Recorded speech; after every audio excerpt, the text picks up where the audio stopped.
Hi class, today we're going to work on looking at comparatives with words that end with a Y. So what if I had the word happy and I wanted to start comparing something like, oh, he is happier or they are the happiest?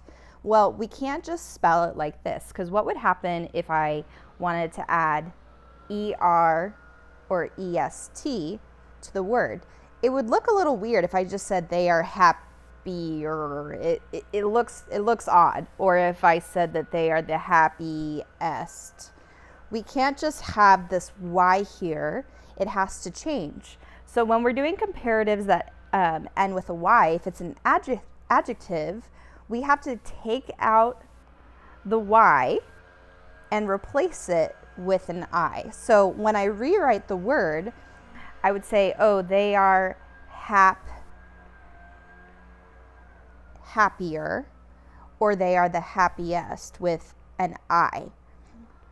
So today that's what we're going to be practicing, is if any of the adjectives end with a Y, you take out the Y and you replace it with an I, and then you add the comparative ending. So here's another example.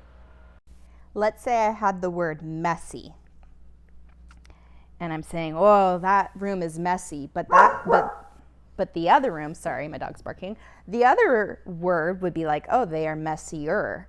So I want to add ER to the end of this word. So what I do is I take out the Y and I change it to an I, and then I add ER to the ending of the word. So my new way to spell it is MESSIER,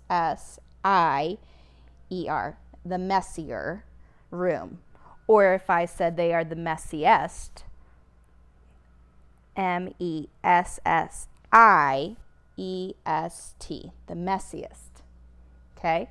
So it's one of those things where you have to follow that rule, because remember, the English language is always trying to trick us. We have to take out this Y and change it to an I. Okay? So that's what you're going to be practicing today, is rewriting the adjectives that end with a Y and making sure that you include an I and then the ER or the EST. Okay?